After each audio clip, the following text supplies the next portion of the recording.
Afrique subsaharienne. Une expression qu'on entend partout, tout le temps. Presque banale, quoi. Oui, on l'utilise sans même y penser, pour parler d'une partie de l'Afrique, juste, géographiquement. Justement, mais est-ce que c'est juste une question de géographie? D'où elle sort, cette coupure, cette division du continent? Ben voilà, c'est pile là qu'il faut creuser. Aujourd'hui, on se penche sur l'histoire de ce terme, et sur la fracture qu'il représente.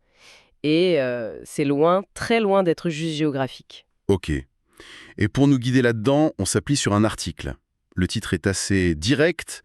Hegel, le philosophe raciste à l'origine de l'expression Afrique subsaharienne. Tout à fait. L'objectif donc, c'est de remonter aux sources, comprendre le lien avec Hegel, le philosophe allemand, célèbre, hein, Mhm. et voir comment ça s'inscrit, tout ça, dans un contexte historique particulièrement lourd, celui de la traite transatlantique. On veut comprendre le pourquoi de cette division. Exactement. On va déplier ça couche par couche, parce que l'idée qu'un mot, un simple terme géographique, puisse Oui, être aussi chargé historiquement, lié à des idéologies, à des choses aussi sombres, franchement, ça mérite qu'on s'arrête dessus. absolument. Ça fait réfléchir, quoi. Sur les mots qu'on hérite, qu'on utilise, parfois sans vraiment savoir ce qu'il y a derrière. C'est essentiel comme démarche. Les mots, ils façonnent notre regard sur le monde. Comprendre leur histoire, c'est aussi comprendre les constructions mentales qui ont forgé notre réalité. Et qui la forgent encore, d'ailleurs. Bon, alors, commençons par le commencement. Le contexte. L'article nous ramène où, exactement? Fin du XVIIe siècle. C'est une période charnière et tragique pour certaines régions d'Afrique. Oui, l'article parle de royaumes, d'empires africains, qui résistaient depuis longtemps, près de 160 ans, contre les visées impérialistes esclavagistes. Notamment portugaise, oui. Et ces royaumes structurés qui s'opposaient à cette pénétration, ils finissent par être démantelés, détruits. Le royaume du Congo, par exemple, est cité. Une longue lutte, mais qui finit mal. Et cette défaite, politique, militaire, elle ouvre la porte à quoi? À l'intensification de la traite négrière, malheureusement.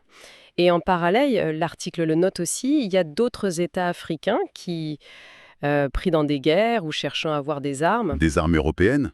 oui, pour se défendre ou s'étendre, se retrouvent à vendre des prisonniers de guerre aux négriers. C'est un engrenage terrible qui se met en place. Conséquence directe, c'est une explosion du nombre d'Africains déportés, réduits en esclavage. Des millions de personnes. Et c'est là, dans ce contexte précis, que dans la pensée occidentale de l'époque, une équation terrible s'installe. Laquelle? La majorité des esclaves sont noirs, donc noir égale esclave. Ou en tout cas, esclavisable. C'est une déshumanisation qui s'opère petit à petit. Mais comment ils justifient ça en Occident?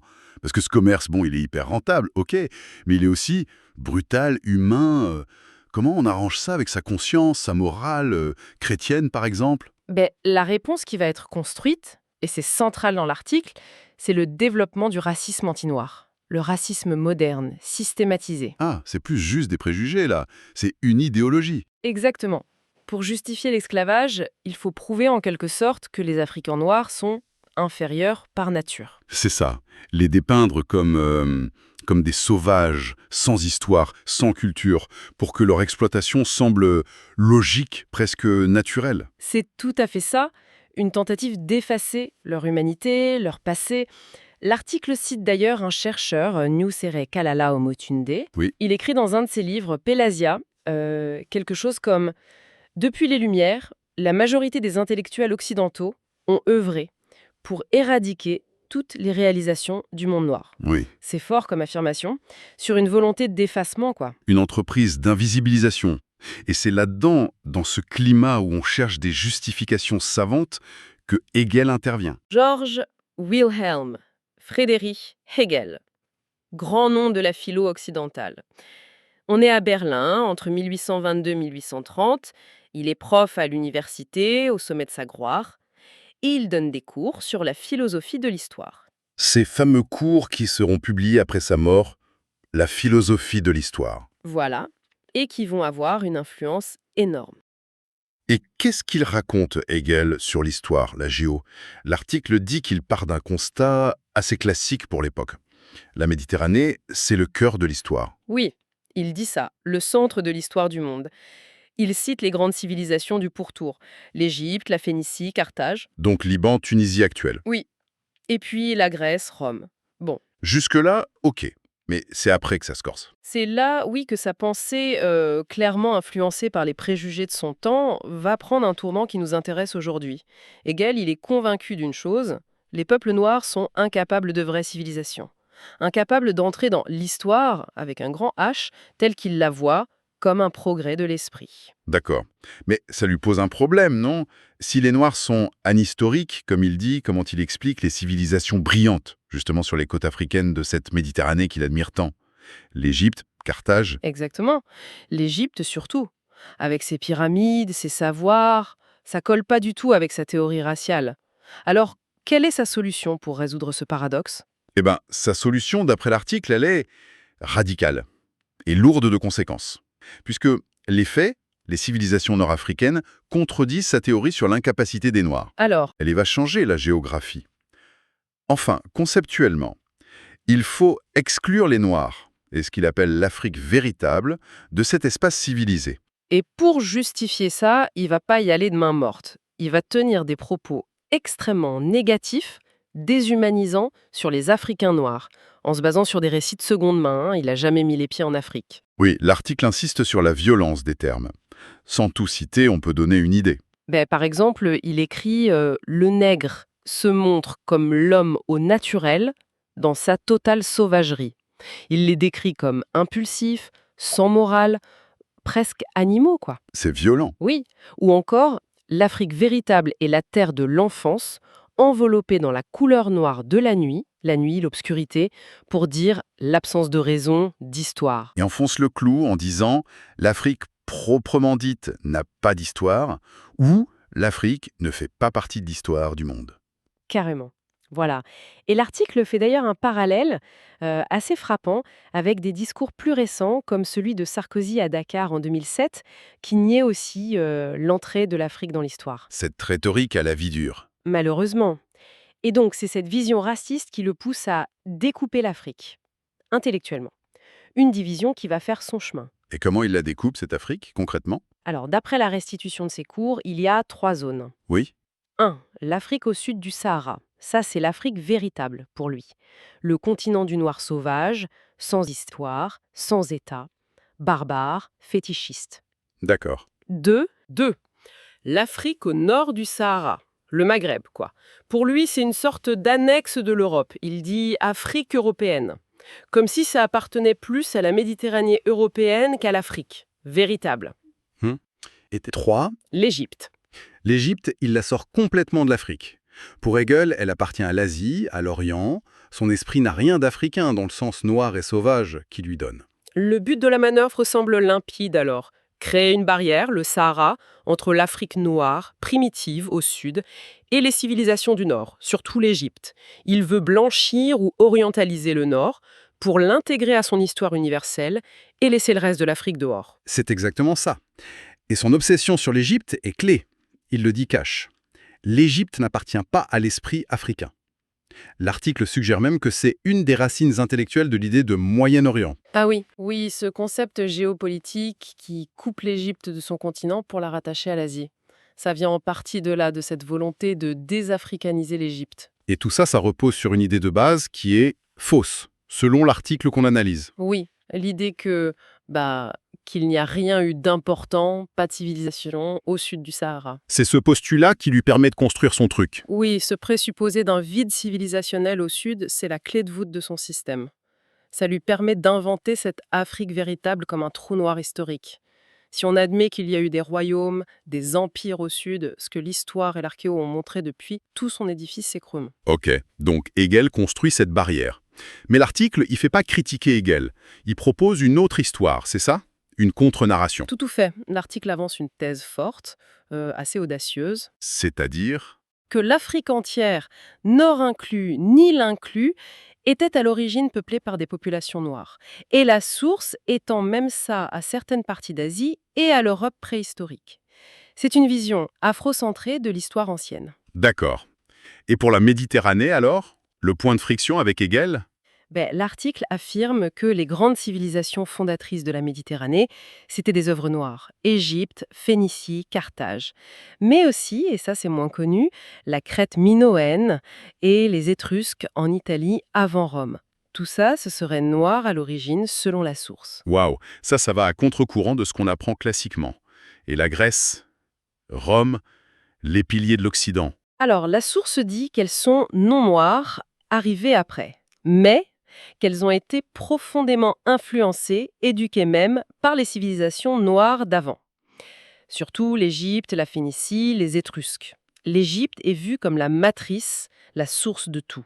Ok, mais si c'est ça l'histoire selon la source, comment ça se fait que ce soit pas la version dominante?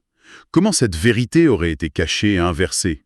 L'article parle d'un mécanisme de falsification. En gros, les récits historiques écrits plus tard, grecs, romains puis européens, auraient volontairement minimisé ou nié l'origine noire de ces civilisations. Et l'arrivée, plus tard, de peuples à peau claire en Afrique du Nord Oui, aurait permis de leur attribuer à eux les réalisations des Noirs qui étaient là avant. Une sorte de réécriture pour coller à la hiérarchie raciale qui se mettait en place. une réécriture pour effacer la contribution noire et justifier la domination en somme. C'est l'argument central de la source, oui. Déconnecter l'Égypte et l'Afrique du Nord de leurs racines noires africaines. Et on voit comment la division de Hegel, même si elle est plus tardive, s'inscrit là-dedans.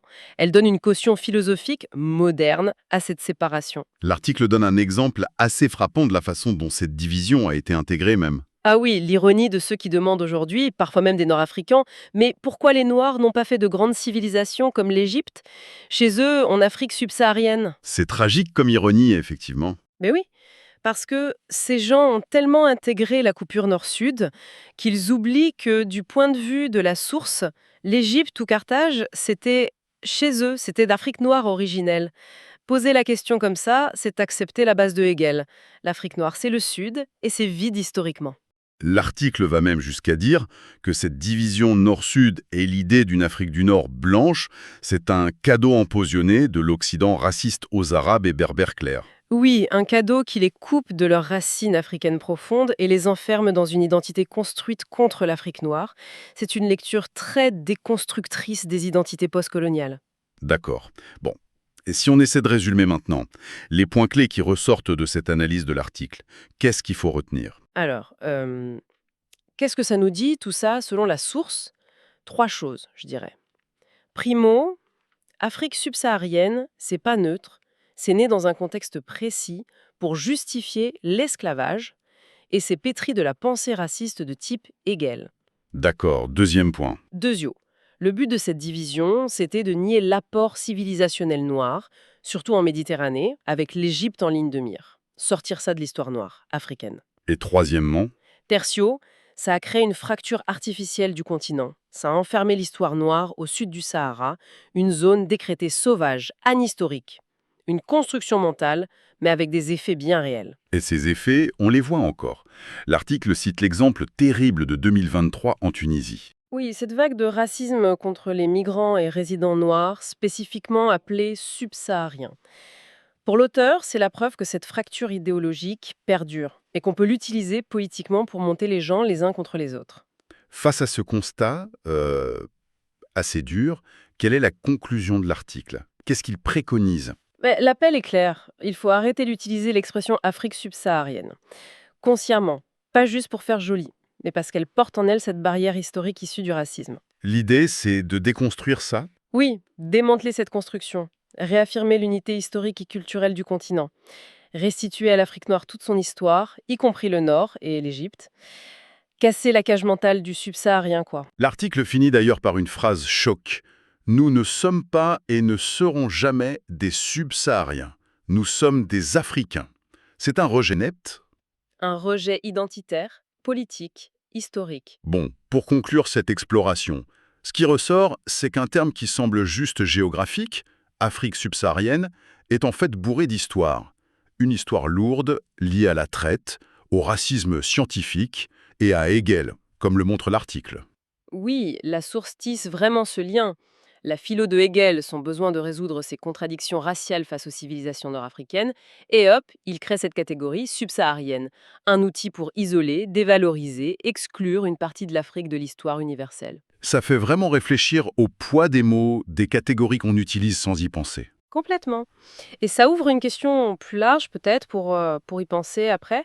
Est-ce que prendre conscience de la construction historique, souvent idéologique, des termes qu'on emploie tous les jours, est-ce que ça peut changer notre regard sur les identités, sur l'histoire, sur les relations entre les peuples aujourd'hui? Et au-delà de ce terme précis, est-ce qu'il y a d'autres découpages, d'autres mots? On a parlé du Moyen-Orient, mais il y en a peut-être d'autres qui mériteraient qu'on gratte un peu la surface pour voir ce qu'il y a dessous. C'est une invitation à rester critique finalement.